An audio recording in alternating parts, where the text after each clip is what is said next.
CS 윈드 같은 경우 저희 연구소에서 이제 회원들 대상으로 지난해 하반기 때 소개도 한 적이 있는데 그때가 뭐 주가가 한 3만 원 전후였던 것 같은데 네, 지금 네. 막 7만 원 넘었다가 네네 다시 떨어지나요? 네네 떨어져서 조정 지금 6만 되더라도. 5천 원. 저는 근데 네. 이게 테슬라도 끝도 네. 없이 가잖아요. 네. 테슬라도. 네. 근데 해상풍력 시장을 음. 지금 이제 육상풍력이 웬만큼 시장이 굉장히 커진 상태에서 해상풍력으로 옮겨가는 와중이고 2040년 정도 되면 한 1,000조 원. 네. 그러니까 2018년 기준으로 네. 원전 시장이 한 53조인가 그래요. 네. 원전 시장이. 그리고 LNG, 석유, 석탄 다 합쳐서 화력발전 시장이 한 140조 원. 네. 그리고 재생에너지 시장이 한 350조 네, 정도 네. 되거든요. 근데 얘가 2030년 되면 한 780조 시장으로 재생에너지가 오, 올라간다고 하고 2040년이 되면 해상풍력만 1,000조 원, 2050년 되면은 한 5,000조 원 이런 얘기를 하고 있어요.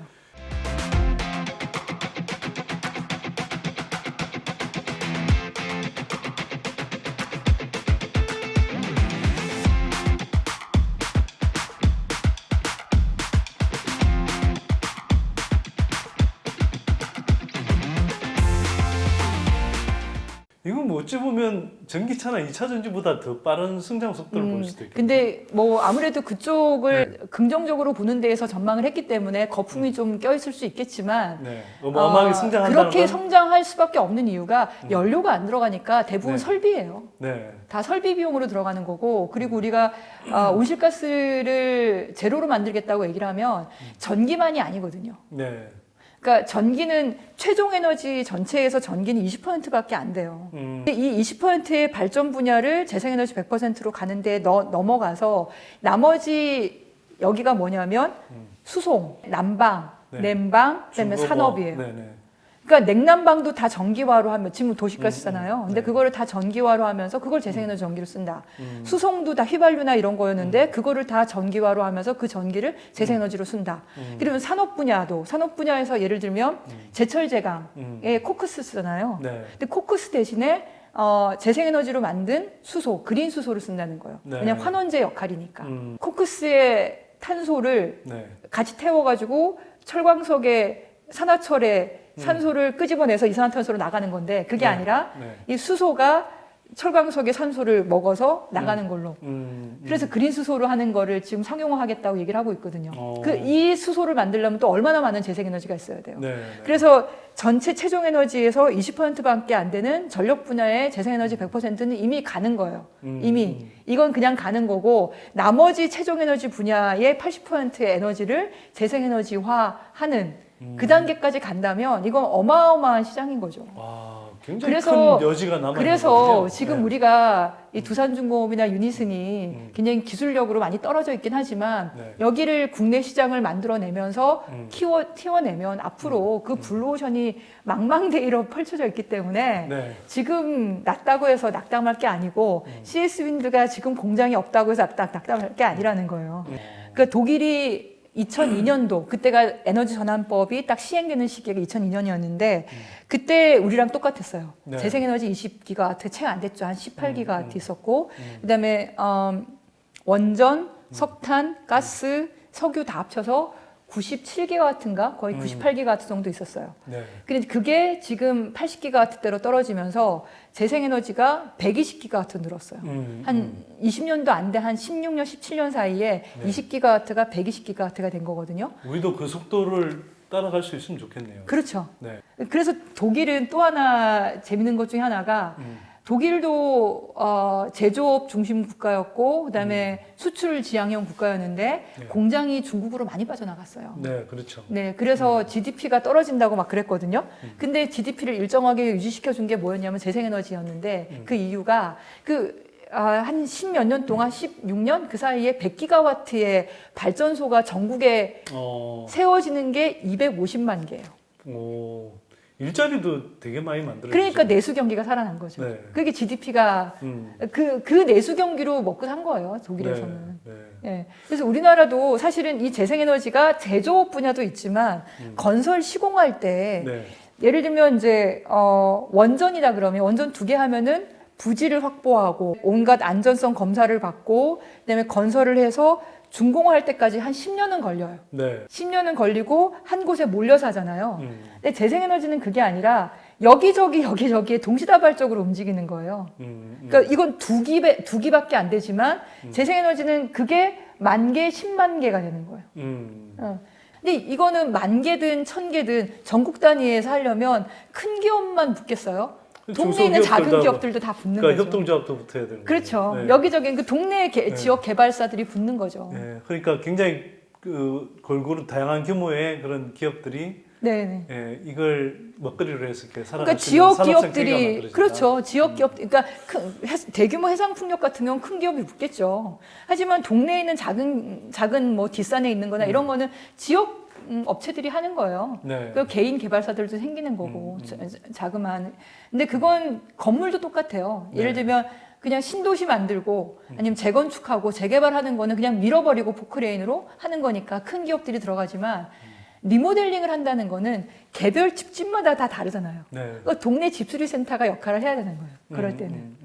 그러니까 이게 건물도 그렇고 에너지 전환도 그렇고 그래서 에너지 민주주의라고 얘기를 하는 거예요. 네. 이거 시장은 훨씬 더 큰 시장이고 다양한 층위의 주체들이 들어와서 네. 나름대로 자기의 먹거리 산업들을 만들어내는 거죠. 네. 자, 근데 이 말씀 듣다가 이런 생각이 좀 들어요. 근데 풍력 발전 경우에는 아까 말씀하셨던 것처럼 부지를 이제 이 조사하고 선정하고 그다음에 이게 실제로 사업을 진행할 때까지 한 3, 4년 이상 걸리지 않나요? 보통 한 3년 정도. 네. 3년이면 빠른 거죠. 3년. 그러니까 3 3, 년. 4년 정도는 걸려야 되잖아요. 네네. 3년 정도면 네. 풍황 조사하고 환경영향 평가하고 그다음에 업체 선정하고 예. 그러니까. 네, 그리고 어민들하고 합의해야 되고 그런 거를 저는 서남해상풍력 이번에 된 데는 어민분들하고 일정 정도 이제 지난 1년 동안 같이 회의하면서 네. 합의한 MOU 협약을 했기 때문에 큰 갈등이 다시 일어나진 않을 것 같고 그리고 400메가와트는 이제 한해풍이라는 업체까지 선정이 된 상태이고 뒤에 그러니까 풍황 조사도 끝난 상태이기 때문에 네. 좀 더 빨리 들어갈 수 있을 것 같은데 그거를 이제 특정 어떤 업체에다가 몰아줄 것처럼 보이더라고요. 그러면 좀 시간이 걸릴 것 같고 그렇지 않으면 좀 빨리 갈 수 있고. 왜 업체에다가 한 업체에다가 물어줘요? 근데 이거를 제가 좀 최대한 당겨보려고 그래요. 그러니까 결국 제도의 문제라고 말씀을 드리는 게 덴마크가 원스톱 샵이라는 제도를 운영을 하고 있는데요. 육상 풍력을 할 때 원스톱 샵을 하면서 부지를 선정하는 작업을 다 해줬어요, 정부가. 그 부지 선정이 다 되면 그거 환경영향 평가하거나 풍황 조사를 하거나 이런 걸 다 하고 나면 그 데이터에 맞춰서 각 기업들이 입찰을 해요. 그러면 가장 적정한 기업이 낙찰을 받으면 그냥 사업만 하면 되는 거거든요. 네. 그 설명회 하거나 이런 모든 것들도 지자체가 다 해주니까. 네, 네. 근데 우리는 사업자가 다 하게 만들었잖아요. 그러니까 이게 충돌도 많고 갈등도 많이 생기는 거죠. 근데 이제 이 덴마크가 해상풍력을 원스톱 샵을 하는 걸 보고 제가 놀란 게 12개의 정부 부처가 해상풍력 그 사업 하나를 위해서 다 뭉쳐요. 환경부는 뭘 하냐면 환경영향 평가를 해줘요. 산업 에너지 쪽은 풍황 조사를 해주고 그다음에 노동부는 공사를 할 때 노동자의 안전을 챙겨주고 국방부는 뭘 하는 줄 아세요? 2차 세계대전에 불발탄이 있는지 어뢰 조사를 해줘요. 그게 국방부의 역할이에요. 해당 부지 네. 선정을 하면 그렇게 해서 부지 선정을 해놓고 네. 그러니까 기업들 입찰을 하면 그렇게 야. 원스톱 샵으로 네. 그러니까 서비스 정신인 거죠. 그러니까 행정이 그 사실 기업에 그래야 대해서 되는데. 서비스 정신을 발휘를 해서 그렇게 갖다 주면 입찰을 해서 그러니까 가장 싸게 그리고 가장 이익이 많이 나게 그런 업체가 선정이 되는 거죠. 네. 그렇게 움직여주면 좋은데 저도 이제 뭐 이 어떤 공무원분들하고 이렇게 일을 해보면 그렇게 서로 이렇게 협조해서 하는 것보다는 나와바리 서로- 싸움하죠. 예, 서로 떠넘기기. 네. 이건 책임 안 지려고. 이건 쟤네들 거야. 이건 쟤네들 거야. 이런 식으로 하는. 그 대만이 3년 만에 그런 걸 다 했다 그랬잖아요. 네. 대만은 싱글 윈도우라는 정책을 썼어요. 단일 창고. 비슷한 느낌이네요. 비슷한. 그래서 거기도 똑같이 했어요. 그렇게 해서 제가 아는 대만 국립대 교수님이 에너지와 탄소 저감위원회 산하의 사무국의 부국장으로 있으면서 네. 늘 하는 게 뭐냐면 각 부처들하고 협의하고 조정하는 작업을 하루 종일 한대요. 근데 그래도 만약에 얘기가 안 되면 자기의 보스의 보스가 총리래요. 네, 네. 그러니까 총리한테 얘기를 하면은 총리가 장관들을 불러 모은대요. 그래서 정리를 하는 거예요. 그렇게 하니까 3년 만에 다 끝난 거죠. 한국은 그러면 지금 어떻게 해야 되는 건가요? 그러니까 그런 단위를 만들어야 되는데 지금 네. 한국형 뉴딜 추진단을 만드는데 대통령께서 그러니까 한 달에 한두 번씩 점검회의를 하신다고 하니 그거는 이제 그 제일 밑단위 회의일 거고 네. 이게 진행되게 하려면 그 밑에 단위에 뭐가 만들어져야겠죠. 추진단이나 뭐나 그거를 기재부가 관할하면서 네. 지금 디지털 뉴딜은 뭐 과기부가 맡고 그린 뉴딜은 환경부하고 산업부가 맡고 뭐 이렇게 다 역할 분담을 네, 한 네. 걸로 알고 있어요. 네. 그럼 그 단위에서 이제 그 회의체가 잘 꾸려지게 만드는 게 중요하겠죠. 네. 어쨌거나 대통령께서 직접 한 달에 한 번씩 회의를 챙기신다고 하면서 하니까. 하면 네. 결국 이제 진도가 얼마나 나가고 이제 계속 조금 이제 뭐 그래서 대통령께서도 챙기실 텐데 저도 챙길 거예요. 그래서 제가 서남 해상풍력 갔다 온 다음에 네. 바로 연락을 해서 일정표 가져오라 그랬어요. 오. 지금 그 다음에 다음 달은 뭐 할 거고 그 다음 네. 달은 뭐 할 거고 육성 풍력에 대해서 걸리는 거 뭐가 있고 개별 네. 사업에 어떤 상황이 있는지 네. 리스트 점검 다 이제 들어가야죠. 야 이런 전문가 한 분이 국회에 들어가니까 참 좋습니다.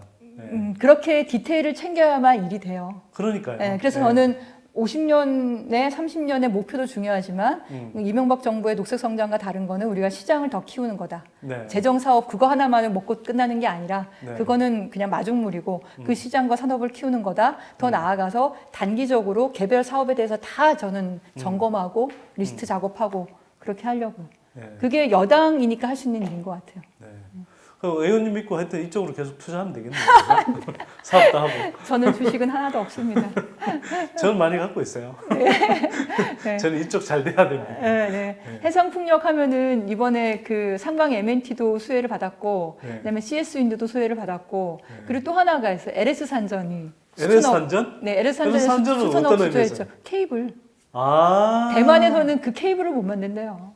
아, 그 그렇군요. 해상풍력 거기서 타워부터 이렇게 육지까지 와야 될 거 아니에요. 네. 네, 그 케이블 LS 산전이 몇 천억 수주했을걸요. 자, 하여튼 네. 굉장히 무궁무진한 그런 네, 한국 경제의 궤도를 바꿀 수 있는 또 그렇죠.